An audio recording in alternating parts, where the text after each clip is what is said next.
கிறிஸ்துவுக்குள் அருமையான சகோதர சகோதரிகளே, உங்கள் அனைவரையும் நம்முடைய ஆண்டவரும் மீட்பருமாகிய இயேசு கிறிஸ்துவினுடைய பரிசுத்த நாமத்தினாலே நான் வாழ்த்தி வரவேற்கிறேன். இன்றைக்கு சகிப்புத்தன்மை, த டாலரன்ஸ், இதை பற்றி ஒரு தியானத்தை உங்களோடு செய்ய விரும்புகிறேன். அதை 3 தலைப்புகளிலே செய்கிறேன். முதல் தலைப்பு பொது வாழ்வில் சகிப்புத்தன்மை, 2வது தலைப்பு குடும்ப வாழ்வில் சகிப்புத்தன்மை, 3வது தலைப்பு பக்தி வாழ்வில் சகிப்புத்தன்மை. முதல் தலைப்பாக சொன்னேன், பொது வாழ்வில் சகிப்புத்தன்மை, த டாலரன்ஸ் இன் பப்ளிக் லைஃப். நாம் யாத்திராகமம் புத்தகத்தை படிக்கும்போது மோசே இஸ்ரேல் மக்களை எகிப்திலிருந்து மீட்டு அழைத்து வருகிறார்.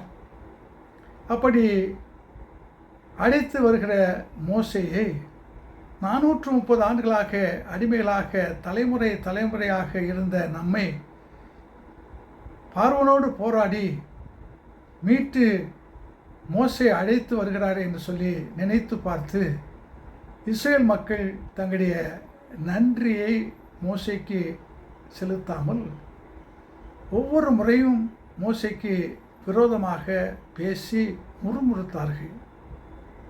14ஆம் அதிகாரத்தை நாம் படிக்கும்போது இஸ்ரேல் மக்கள் செங்கடலை பார்த்தபோதும் திரும்பி பார்த்து பார்வோனுடைய படைகள் தங்களை மறுபடியுமாக அடிமைகளாக பிடிக்க வருகிறார்கள் என்பதை அறிந்த போதும் மோசேக்கு விரோதமாக முறுமுறுத்தார்கள். 15ஆம் அதிகாரத்தை நாம் பார்க்கும்போது குடிப்பதற்கு தண்ணீர் இல்லை, கொஞ்சம் தண்ணீரை பார்த்தார்கள். ஆனால் குடித்த போது அது கசப்பாக இருந்தது. அப்போதும் மோசேக்கு விரோதமாக இஸ்ரேல் மக்கள் முறுமுறுத்தார்கள். 16ஆம் அதிகாரத்தை நாம் படிக்கும்போது தங்களுக்கு புசிப்பதற்கு உணவு இறைச்சி இல்லை என்று அதற்காக முறுமுறுத்தார்கள். 17ஆம் அதிகாரத்தை நாம் படிக்கும்போது குடிப்பதற்கு தங்களுக்கு தண்ணீர் இல்லை என்பதற்காக மோசேக்கு விரோதமாக முறுமுறுத்தார்கள். நான் யோசித்து பார்த்தேன், எவ்வளவோ கஷ்டங்கள், போராட்டங்கள் எல்லாவற்றையும் நடத்தி மோசே இஸ்ரேல் மக்களை மீட்டு கொண்டு வருகிறார். ஆனால் இஸ்ரேல் மக்களுக்கு நன்றி உணர்வே இல்லையே.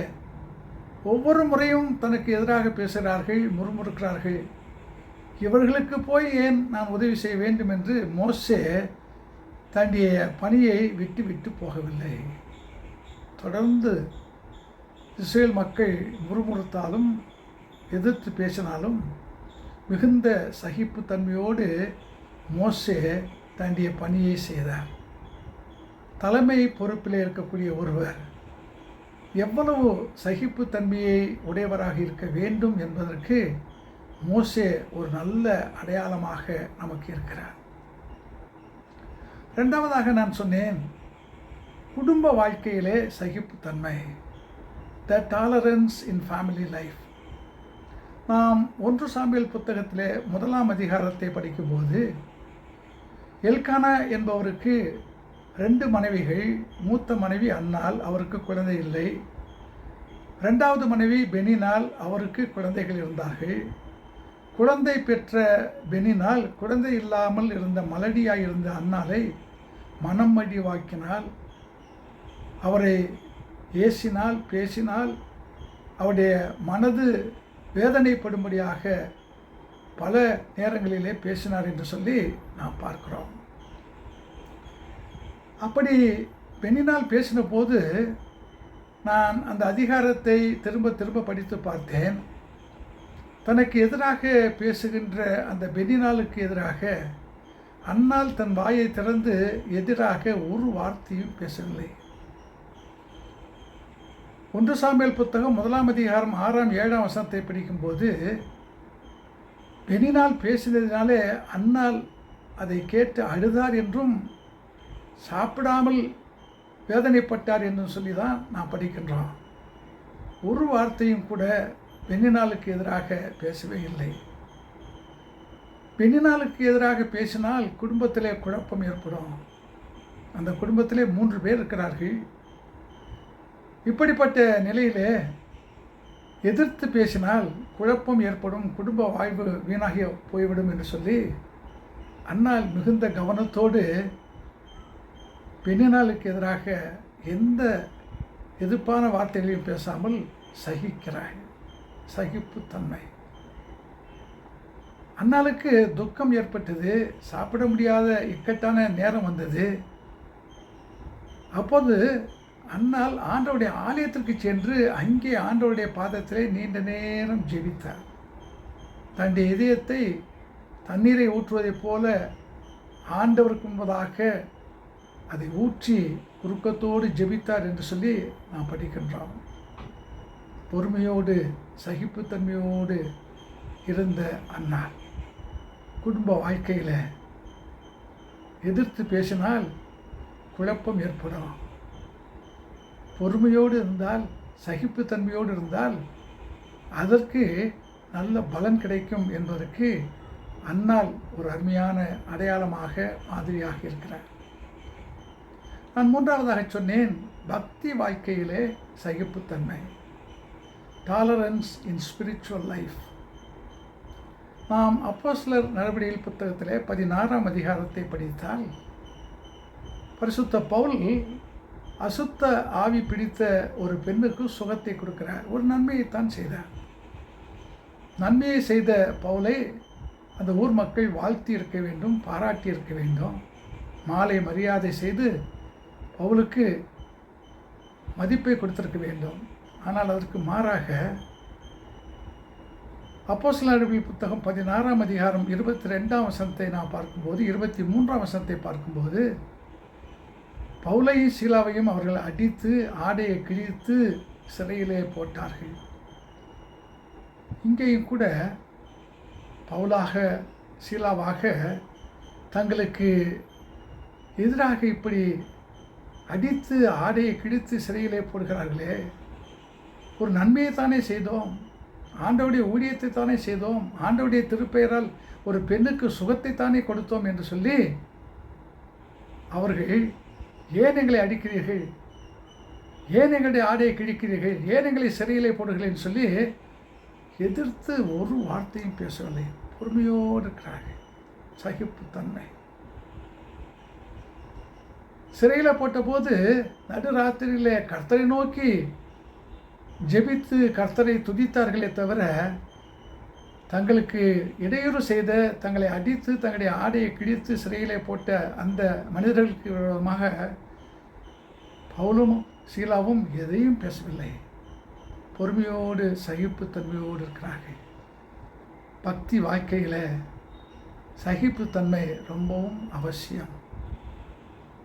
எதிர்த்து பேசுவதனாலே நாம் சாதிப்பதை காட்டிலும் பொறுமையோடு சகிப்புத்தன்மையோடு இருக்கும்போது நாம் அதிகமாக சாதிக்கிறோம். அதற்கு நல்ல அடையாளம் பவுலும் சீலாம். அருமையான சகோதரனே சகோதரியே, நாம் இந்த உலக வாழ்க்கையில் வாழ்கிறோம். பொது வாழ்க்கை, குடும்ப வாழ்க்கை, பக்தி வாழ்க்கை அது நமக்கும் உண்டு. யோசித்து பார்ப்போம். இதுவரைக்கும் நாம் வாழ்ந்த வாழ்க்கையை திரும்பி பார்ப்போம்.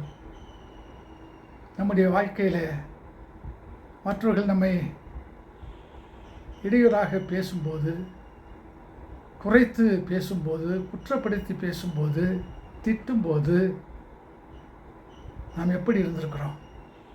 பேச்சுக்கு பேசு. அவர் ஒரு வார்த்தை பேசினால் நாம் ஒரு வார்த்தை, அப்படி பேசியிருக்கிறோமா? அல்லது குடும்ப வாழ்க்கையிலே நாம் இருக்கிறோம்.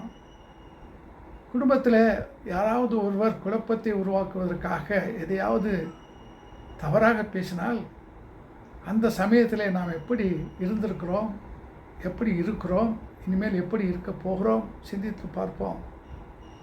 அன்னால் அவர்தான் மூத்த மனைவி. அவருடைய ஒப்புதல் பேரில் தான் தன்னுடைய கணவனாகி எல்கானா பென்யனாலை திருமணம் செய்தார். அப்படிப்பட்ட நிலையிலையும் கூட எனக்கு பின் வந்த இந்த பெண்ணினால் என்னை இப்படியா பேசுவது என்று சொல்லி பெண்ணினாலை குற்றப்படுத்தி பேசியிருக்கலாம். பேசவில்லை. பொறுமையோடு சகிப்புத்தன்மையோடு இருந்தார். குடும்பத்திலே குழப்பத்தை உருவாக்க அன்னால் விரும்பவில்லை. அதே போன்று நம்முடைய பக்தி வாழ்க்கையில் எத்தனையோ பேர் குற்றப்படுத்தலாம், குறை பேசலாம், நன்மையை செய்வோம். ஆனால் அது அவர்களுக்கு புரியாமல் இருந்திருக்கலாம். நாம் நன்மை செய்வதை அவர்கள் தவறாக பேசலாம். பண விஷயத்தில் அல்லது நம்முடைய வாழ்க்கையில் நாம் செய்கின்ற பணியில் அவர்கள் குற்றத்தை மட்டும் பார்ப்பார்கள். குற்றம் கண்டுபிடிப்பதற்காகவே சிலர் இருப்பார்கள்.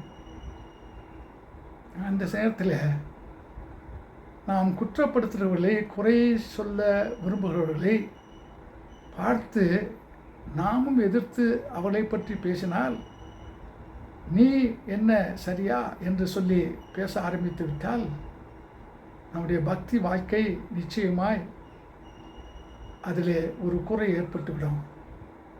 எனவே பவுலும் சீலாவும் இன்றைக்கு நமக்கு கற்றுக் கொடுக்கிற ஒரு காரியம், குற்றப்படுத்தி பேசலாம், பரவாயில்லை, கர்த்தர் பார்த்து கொண்டிருக்கிறார். கர்த்தர் நிச்சயமாக உங்களுடைய பொறுமைக்கு, உங்களுடைய சகிப்புத்தன்மைக்கு ஒரு பலனை தருவார். அருமையான சகோதரி சகோதரி, உண்மையாகவே நம்முடைய வாழ்க்கையில் சகிப்புத்தன்மை மிக மிக அவசியம், அதிகமாகவே இருக்க வேண்டிய ஒரு காரியம். எனவே நீங்களும் நானும் இந்த தியானத்தை கேட்ட பின்னதாக நம்மால் முடிந்த மட்டும் எவ்வளவு சகிப்புத்தன்மையோடு இருக்க முடியுமோ அந்த அளவுக்கு மீதியான வாழ்க்கையை வாழ்ந்து ஆண்டவருடைய நாமத்தை மகிமைப்படுத்தி நாம் தொடர்ந்து இந்த வாழ்க்கையில் மகிழ்ச்சியோடு வாழ்வோம். ஆண்டவர் நம்மை ஆசீர்வதித்து காப்பாராக. ஆமென்.